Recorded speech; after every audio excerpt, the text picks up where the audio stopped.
Hello students, hello guys, very warm welcome to all of you. So today we are going to discuss about how to make interrogative sentence using do, does, did. That means do, does, did এর প্রয়োগ করে কিভাবে আমরা প্রশ্ন করব, প্রশ্নসূচক বাক্য আমরা কিভাবে গঠন করব। ঠিক আছে, তো দেখো সবার প্রথমে জানতে হবে কি ডু, ডাজ, ডিড এটা কোন টেন্সের ক্ষেত্রে ব্যবহার করা হয়। ডু আর ডাজ আমরা ব্যবহার করি প্রেজেন্ট টেন্সের ক্ষেত্রে, প্রেজেন্ট টেন্সের ক্ষেত্রে, আর ডিড আমরা ব্যবহার করি পাস্ট টেন্সের ক্ষেত্রে। পাস্ট টেন্সের ক্ষেত্রে প্রেজেন্ট টেন্স দ্যাট মিন্স বর্তমানে কোনো কথা বলছি এই মুহূর্তে, that means present tense. Past tense মানে কোনো কাজ হয়ে গেছে অতীত, সেরকম কোনো কথা বলছি, সেক্ষেত্রে আমরা ডিড এর ব্যবহার করবো। তো পাস্ট টেন্সে তো কোনো চাপ নেই, কারণ যাই হোক না কেন একটি। এবার প্রেজেন্ট টেন্সে দুটো জিনিস বলে দিল, ডু, ডাজ। তো নিশ্চয়ই কিছু কন্ডিশন থাকবে কি কখন ডু আর কখন ডাজ, তাই তো। তো এবার সেই কন্ডিশন গুলো আগে আমরা জেনে নিই, তবেই আমরা যে কোনো আমরা ইন্টারোগেটিভ সেন্টেন্স তৈরি করার সময় সেগুলো তো মাথায় রাখতে হবে। তো তার জন্য আমরা প্রথমে জানবো একবার ফার্স্ট পার্সন, সেকেন্ড পার্সন আর থার্ড পার্সন কি। ঠিক, ফার্স্ট পার্সন, সেকেন্ড পার্সন আর আমি বলছি থার্ড পার্সন কি, এটা আমরা একটু ক্লিয়ার করবো। ফার্স্ট পার্সন হচ্ছে আমি, আমরা, আই আর উই। সেকেন্ড পার্সন হচ্ছে তুমি, তোমরা, দুটোর ক্ষেত্রে আমরা ইউ লিখি, that means you. Third person বাদ বাকি যেগুলো আমি, আমরা, তুমি, তোমরা ছাড়া বাদ বাকি যা আছে সবই হয় থার্ড পার্সন। দ্যাট মিনস সে, তাহারা, he, she, it, mother, father, Ram, বাদ বাকি সমস্ত কিছু তো আমাদের থার্ড পার্সন চলে যাবে। ঠিক আছে, mother, father, Ram, child, children, children মনে করো দে, সবই তাহলে তোমার কাছে চলে গেল থার্ড পার্সন। এবার থার্ড পার্সনে একটু জিনিস লক্ষ্য করো, থার্ড পার্সন সিঙ্গুলার আর থার্ড পার্সন প্লুরাল নাম্বারকে। সিঙ্গুলার মানে কি একজনকে বোঝাবে, আর প্লুরাল মানে কি একের থেকে বেশি। তো এখানে he, she, it, mother, father, Ram, child সবই কি এই যে তিনটে লাইনে যা লিখেছি সবই একজনকেই বোঝাচ্ছে। বাট চিলড্রেন মানে কি অনেক বাচ্চা, দে মানে কি তাহারা। তাহলে এরকম হলে এগুলো হচ্ছে আমাদের third person plural number, third person plural number. আর এইগুলো কি আমাদের থার্ড পার্সন সিঙ্গুলার নাম্বার। তো থার্ড পার্সনের মধ্যে এই দুটো জিনিস মাথায় রাখতে হবে, সিঙ্গুলার আর প্লুরাল। এতটা ক্লিয়ার হলো। First person, second person, third person singular number, third person plural number. এবার যদি আমাদের থার্ড পার্সন প্লুরাল নাম্বার হয় আর আমাদের সেকেন্ড পার্সন হয় ফার্স্ট পার্সন হয়, তাহলে আমরা ডু এর ব্যবহার করব। অথবা তোমরা এভাবে মনে রাখো, শুধুমাত্র থার্ড পার্সন সিঙ্গুলার নাম্বার হলে, থার্ড পার্সন সিঙ্গুলার নাম্বার হলে তখনই আমরা ডাজ এর ব্যবহার করব। ঠিক, এটা মনে রাখো, মনে থাকবে। ফার্স্ট পার্সন, সেকেন্ড পার্সন আর থার্ড পার্সন প্লুরাল হলে কিন্তু আমরা ডাজ এর ব্যবহার করব না, সেক্ষেত্রে আমরা কিসের ব্যবহার করব, ডু এর ব্যবহার করব। আর শুধুমাত্র third person plural number he থাকলে তখন আমরা ডাজ, শি থাকলে তখন আমরা ডাজ এর ব্যবহার করব। ইট, ফাদার, মাদার, রাম, চাইল্ড এরকম কিছু থাকলে থার্ড পার্সন সিঙ্গুলার নাম্বার, তখন আমরা ডাজ এর ব্যবহার করব। ক্লিয়ার? এবার আমি চলে যাচ্ছি এক্সাম্পলে। এটা হচ্ছে মেন বেসিক, একদম এটা তোমাকে জানতে হবে, এটা নোট করে রাখো। ঠিক আছে, এবার আমি তোমাকে সেন্টেন্স কিভাবে ইন্টারোগেটিভ সেন্টেন্স আমরা ফর্ম করছি সেটা দেখো। প্রথমে একটা দেখো সিম্পল, এগুলো আমাদের simple present tense, simple past টেন্সের ক্ষেত্রে আমরা এগুলো ব্যবহার করি। একটা সিম্পল আমি একটা কথা বলছি কি ইউ প্লে ফুটবল, একদম simple sentence, you play football. ঠিক, ইউ প্লে ফুটবল মানে কি তুমি ফুটবল খেলো, ইউ প্লে ফুটবল। এবার এটাকে যদি প্রশ্ন করি কি বলবে, এটাকে যদি প্রশ্ন করি কি বলবে, তুমি কি ফুটবল খেলো, তুমি কি ফুটবল খেলো। তাহলে এটাকে আমরা যদি ইংলিশে লিখতে চাই তাহলে তোমাকে দুটো জিনিস মাথায় রাখতে হবে। কটা জিনিস? দুটো। কি? প্রথমে দেখতে হবে টেন্সটা কি, প্রথমে মাথায় রাখবে টেন্সটা কি, প্রেজেন্ট টেন্স না পাস্ট টেন্স। তো এটা ইউ প্লে ফুটবল, তুমি ফুটবল খেলো, প্রেজেন্ট টেন্স। এখানে আমরা ভার্বের ফর্ম দেখে বুঝতে পারবো, ভার্বের ফার্স্ট ফর্ম। যদি তোমাদের পাস্ট টেন্স তো তখন সেটা কি থাকতো, ফের PLAYED, প্লেড, তাই তো ভার্বের ফর্ম দেখে আমরা বুঝে যাবো কি এটা প্রেজেন্ট টেন্স। প্রথমে টেন্সটা ক্লিয়ার হয়ে গেল, দ্যাট মিনস ডু অথবা ডাজ এর মধ্যে একটি আসবে। ঠিক, দুটো জিনিস শুধুমাত্র মাথায় রাখবে, টেন্স ক্লিয়ার করে ফেলে ডু অথবা ডাজ এর মধ্যে। এবার দেখো থার্ড পার্সন সিঙ্গুলার নাম্বার তো নয়, থার্ড পার্সন সিঙ্গুলার নাম্বার হলে কিন্তু আমরা ডাজ, তো এখানে রয়েছে ইউ না, তো এটা তো আমাদের কি সেকেন্ড পার্সন, তো আমরা কি লিখবো ডু। জাস্ট ক্লিয়ার হয়ে গেল। তাহলে কি হয়ে গেল, এখানে আমি সাইডে পার্সন গুলো লিখে রাখছি যদি তোমাদের প্রবলেম হয়। কি ফার্স্ট পার্সন কি বললাম আই উই, সেকেন্ড পার্সনে কি বললাম ইউ, আর থার্ড পার্সনে কি বললাম হি শি ইট রাম মাদার, এগুলো সব থার্ড পার্সন সিঙ্গুলার নাম্বার। আর প্লুরাল হয়ে গেলে যেমন চিলড্রেন দে এরকম। ঠিক, তাহলে এখানে কি ইউ মানে কি এটা সেকেন্ড পার্সন, তো এখানে কোনো ডাজ এর কনসেপ্ট নয়, শুধুমাত্র থার্ড পার্সন সিঙ্গুলার নাম্বারে আমরা ডাজ নিয়ে আসবো। তাহলে প্রশ্নটা কিভাবে করব, ডু ইউ প্লে ফুটবল, একদম সিম্পল। প্রথমে তাহলে ডু লিখে দিলাম, তারপরে আমরা প্রশ্ন করে নিলাম ডু ইউ প্লে ফুটবল, তুমি ফুটবল খেলো, ইউ প্লে ফুটবল, তুমি কি ফুটবল খেলো, do you play football, simple.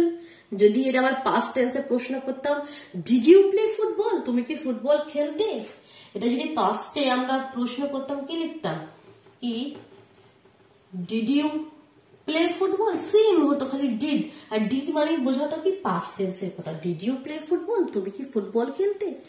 Next he goes to office, সে অফিসে যায়। নেক্সট সেন্টেন্স লিখছি, ক্লিয়ার করো, ভালো করে ক্লিয়ার করো, অনেক কনফিউশন থাকে এগুলো, একদম বেসিক জিনিস কিন্তু আমাদের অনেক কনফিউশন থাকে এগুলোতে। He goes to office, he goes to office মানে কি সে অফিসে যায়। বাট যদি আমি অফিসে যাই এরকম একটা সেন্টেন্স, বা তুমি অফিসে যাও এরকম একটা সেন্টেন্স লিখতাম, কি লিখতাম ইউ গো টু অফিস। এটা আমি প্রশ্ন করিনি, এটা আমি অ্যাফারমেটিভ সেন্টেন্সে লিখেছি, বাট এখানে একটু বুঝে নাও কি এখানে আমি যখন লিখলাম কি তুমি অফিসে যাও ইউ গো টু অফিস, আর সে অফিসে যায় হি গোজ টু অফিস, মানে এখানে গো আর এখানে গোজ কেন লিখলাম, এটাও কিন্তু সে ওই ফার্স্ট পার্সন সেকেন্ড পার্সন আর থার্ড পার্সনই কনসেপ্ট। ঠিক আছে, he third person singular number, যার জন্য এখানে ভার্বের সঙ্গে ইএস যুক্ত হলো। আর যখন আমাদের ফার্স্ট পার্সন সেকেন্ড পার্সন বা থার্ড পার্সন প্লুরাল থাকবে তখন কিন্তু ভার্বের সঙ্গে আমরা কিছু অ্যাড করব না, তখন শুধুমাত্র you go to school, he goes to school, Ram কোনো থার্ড পার্সন নাম লিখলাম, রাম থার্ড পার্সন সিঙ্গুলার নাম্বারে, রাম গোজ to office, Ram goes to school. তো এখানে যেমন ডু ডাজ ডিজ এর কনসেপ্টে ফার্স্ট পার্সন সেকেন্ড পার্সন আর থার্ড পার্সনের কনসেপ্টে ইউজ হয়, এক্ষেত্রেও কিন্তু আমরা ইউজ করি। এবার থেকে প্রশ্ন করে দেখাই, হি গোজ টু অফিস, সে অফিসে যায়, সে কি অফিসে যায় প্রশ্ন করছি, তাহলে কি আমাদের থার্ড পার্সন সিঙ্গুলার নাম্বার, তাহলে আমরা প্রশ্নটা কি ডাজ দিয়ে স্টার্ট করবো, ডাজ হি, আচ্ছা এবার এখানে বলো ডাজ হি গোজ লিখবো না গো লিখবো, does he goes to office या does he go to office, এখানে একটু বোঝাচ্ছি। তো ম্যাক্সিমাম ক্ষেত্রে আমরা লিখি কি গোজ, বাট সেটা হয়ে যাবে ভুল, does he go to office. এবার যখন প্রশ্ন করব তখন আর গোজ লিখবো না, তো তোমাদের মনে কনফিউশন থাকে কি কেন থার্ড পার্সন সিঙ্গুলার নাম্বার, আমরা এই মাত্র বললাম কি থার্ড পার্সন সিঙ্গুলার নাম্বার হলে ভার্বের সঙ্গে এস অথবা ইএস যুক্ত করতে হয়, তাহলে হি তো থার্ড পার্সন সিঙ্গুলার নাম্বার, যার জন্য আমরা এখানে ডাজও লিখেছি, তো এখানে গোজ কেন লিখবো না, গো কেন লিখবো। তার মানে কি যখন আমরা আমাদের ইংলিশে কি যখন আমরা একবার বলে দিচ্ছি কি আমরা ডাজ লিখে দিচ্ছি, মানে কি আমরা বলে দিচ্ছি এটা থার্ড পার্সন সিঙ্গুলার নাম্বার, তোমার বারবার রিপিট করার কি দরকার আছে এখানে জানিয়ে কি এটা থার্ড পার্সন সিঙ্গুলার নাম্বার, এটা বলার মানে কি গোজ বলার মানে কি আমি বলতে চাইছি এটা থার্ড পার্সন সিঙ্গুলার নাম্বার, পার্সনটাকে থার্ড পার্সন সিঙ্গুলার নাম্বার। তো একবার যখন আমরা বলে দিচ্ছি প্রথমেই ডাজ, তো আমরা আর দ্বিতীয়বার কিন্তু বলবো না, এটা মাথায় রাখবে, এটা আমরা ম্যাক্সিমাম ক্ষেত্রে ভুল করি। Does he goes to school বা গোজ টু অফিস আমরা লিখে ফেলি, does he go to office, যখন ডাজ আমরা লিখে দেবো তখন আর এখানে আমরা ভার্বের সঙ্গে কিচ্ছু যুক্ত করবো না, সিম্পল ভার্বের ফার্স্ট ফর্ম লিখবো। ক্লিয়ার? চলো নেক্সট আমি আরেকটা সেন্টেন্স দেখি। আর যদি একটা পাস্ট টেন্সের কথা বলি, কি মনে করো you went to office, you go to office, তুমি অফিসে যাও, ইউ ওয়েন্ট টু অফিস। তো এটা কি গো এর পাস্ট ফর্ম, ভার্বের সেকেন্ড ফর্ম ওয়েন্ট, দেখে বুঝতে পারছো এটা পাস্ট টেন্সের সেন্টেন্স। তাহলে যদি প্রশ্ন করি তুমি কি অফিসে যেতে, তাহলে কি হয়ে যাবে ইউ, ইউ মানে কি আমাদের সেকেন্ড পার্সন, দ্যাট মিনস আমরা ডিড। আর আমাদের পাস্ট টেন্সে তো first person, second person, third person, singular, plural যাই হোক না কেন ডিড দিয়ে প্রশ্ন করবো। তাহলে কি হয়ে যাবে ডিড ইউ, ডিড ইউ। এবার দেখো এখানে একটা বোঝা যায় ডিড ইউ ওয়েন্ট না গো, ডিড ইউ ওয়েন্ট না গো টু অফিস। তো অনেকেও এখানে সেটাই ভাবে কি তার পাস্ট টেন্স বলছি, তাহলে did you went to office আমি লিখবো, তুমি কি অফিসে যেতে, না ডিড লিখে দিচ্ছি মানে আমি বলে দিচ্ছি প্রথমে কি এটা আমি পাস্ট টেন্সের কথা বলছি। তো এখানে আর কোনো ভার্বের সঙ্গে এখানে আমাদের কিচ্ছু করতে হবে না, শুধুমাত্র গোই লিখবো। Did you go to office, তুমি কি অফিসে যেতে। ক্লিয়ার, ক্লিয়ার এরকম। চলো আরো এক্সাম্পল দেখো, আরো ক্লিয়ার করো। চলো নেক্সট এক্সাম্পল লিখছি, ওটা ক্লিয়ার করছি। তো এবার আমি লিখছি কি we sing a song, we sing a song. ঠিক, একটা সিম্পল অ্যালফাবেটিক সেন্টেন্স লিখেছি, simple sentence we sing a song. যদি প্রশ্ন করি, যদি প্রশ্ন করি আমরা কি গান করি, আমরা কি গান করি, তো তাহলে প্রশ্ন করলে কি হবে, প্রথমে তো আমরা ক্লিয়ার করে নিলাম কি এটা present tense, that means do অথবা ডাজ এর মধ্যে একটি হবে। এবার উই কি আমি, আমরা মানে ফার্স্ট পার্সনে আসছে উই, তাহলে আমরা ডু দিয়ে প্রশ্নটা করব। তাহলে do we sing a song, do we sing a song, just প্রশ্ন হয়ে গেল, প্রশ্ন হয়ে গেল। নেক্সট দেখো, নেক্সট সেন্টেন্স দেখো she opens the gate, she opens the gate. তো এখানে দেখো সিম্পল প্রেজেন্ট সেন্টেন্স লিখেছি প্রেজেন্ট টেন্সে। সি এখানে কি third person singular number, third person singular number, যার জন্য ওপেনের সঙ্গে এস, ভার্বের সঙ্গে এস আমরা যুক্ত করেছি, ওপেন্স দ্য গেট লিখেছি। এবার এটাকে যদি প্রশ্ন করি সে কি গেট ঠিক হলে, প্রশ্ন করলে তাহলে কি প্রেজেন্ট টেন্স মানে ডু অথবা ডাজ আসবে। Third person singular number, that means does দিয়ে স্টার্ট হবে, দ্যাট মিন্স ডাজ দিয়ে স্টার্ট হবে। Does she, does she open the gate, এখানে আর এসটা কিন্তু লিখবো না। ক্লিয়ার, এই জিনিসটা খালি ক্লিয়ার করে নাও। যখন একবার বলে দিচ্ছি আমি ডাজ মানে কি থার্ড পার্সন সিঙ্গুলার নাম্বার, তো এখানে আর বারবার রিপিট করার দরকার নেই, ডাজ সি, তখন এখানে ওপেন দ্য গেট লিখবো। ঠিক, নেক্সট দেখো আরেকটা, ইয়োর মাদার লিখছি, your mother tells you stories, মানে কি তোমার মা তোমাকে গল্প বলে। your mother tells you stories, simple আমরা একটা সেন্টেন্স লিখেছি। মাদার কি থার্ড পার্সন সিঙ্গুলার নাম্বার, যার জন্য টেলস এর সঙ্গে এস যুক্ত করে দিয়েছি, টেলস, তাই তো। your mother tells you stories।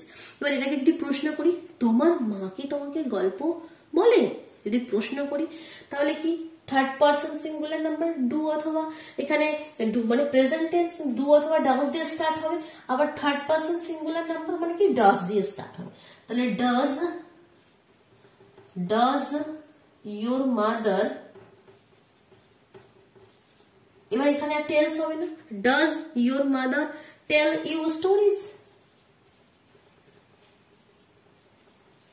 Clear, তোমার মা কি তোমাকে গল্প বলতো, পাস্ট টেন্সের কথা বললে সেম হবে, শুধুমাত্র এটা ডিড, ডাজ এর জায়গায় কি লিখবে did. Did your mother tell you stories, তোমার মা কি তোমাকে গল্প বলতো। ঠিক, এই ছেলেটি কখনো মিথ্যা কথা বলে না, this boy never tells a লাই। আরেকটা এক্সাম্পল দেখো, এই ছেলেটি কখনো মিথ্যা কথা বলে না, this boy, this boy never tells a lie, this boy third person singular number, যার জন্য ভার্বের সঙ্গে এস যুক্ত হয়ে গেছে, tells. This boy never tells a lie. এবার আমি কি বলছি, প্রশ্ন করব, এই ছেলেটি কি কখনো মিথ্যা কথা বলে না? প্রশ্ন করছি। তাহলে কি third person singular number, that means আমরা ডাজ দিয়ে স্টার্ট করব। Does this boy, does this boy never tell a lie? Never tell a lie. এখানে টেলের সঙ্গে এসটা লাগাবো না, কারণ আমরা প্রথমেই বলে দিয়েছি ডাস দিয়ে কি আমি থার্ড পার্সন সিঙ্গুলার নাম্বারের কথা বলছি। ক্লিয়ার? আর এক্সাম্পল কি চাই?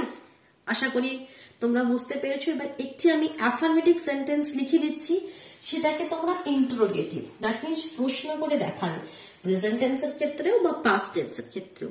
আমি অ্যাফার্মেটিভ সেন্টেন্সটা কি লিখছি? সেন্টেন্সটা কি? They help you, they help you, তারা তোমাকে সাহায্য করে, দে হেল্প ইউ। এখানে আরেকটু আমি বুঝিয়ে দিই কি হেল্পের সঙ্গে হেল্পস কেন আমরা লিখিনি, কারণ দে কি third person but plural number, third person but plural number, they তারা বা তাহারা, অনেক সবের কথা বলছি, যার জন্য আমরা করবো না ভার্বের সঙ্গে এস বা ইএস যুক্ত করবো না, শুধুমাত্র থার্ড পার্সন সিঙ্গুলার ক্ষেত্রে আমরা করি। They help you. তো এটাকে তোমরা প্রশ্ন করে দেখাও, তারা কি তোমাদেরকে সাহায্য করে? আর একটা পাস্ট টেন্সে তারা কি তোমাদেরকে সাহায্য করতো, ঠিক আছে? একবার প্রেজেন্ট টেন্সে আমাদের প্রশ্ন করে দেখাও, আর একবার পাস্ট টেন্সে, ঠিক আছে? অবশ্যই কিন্তু কমেন্ট বক্সে অ্যান্সারটা লিখে জানাও কেমন। আর ভালো লাগলো, ক্লিয়ার হলো, তাহলে কিন্তু অবশ্যই ভিডিওটিকে লাইক করে দিও, নিজের বন্ধুদের মধ্যে শেয়ার করে দিও। আর যদি চ্যানেলে নতুন হয়ে থাকো, চ্যানেলটি কিন্তু সাবস্ক্রাইব করে বেল আইকনটি প্রেস করে নিও, তবেই তোমরা কিন্তু নতুন ভিডিওর নোটিফিকেশন গুলো খুব সহজেই পেয়ে যাবে। কেমন? চলো টাটা।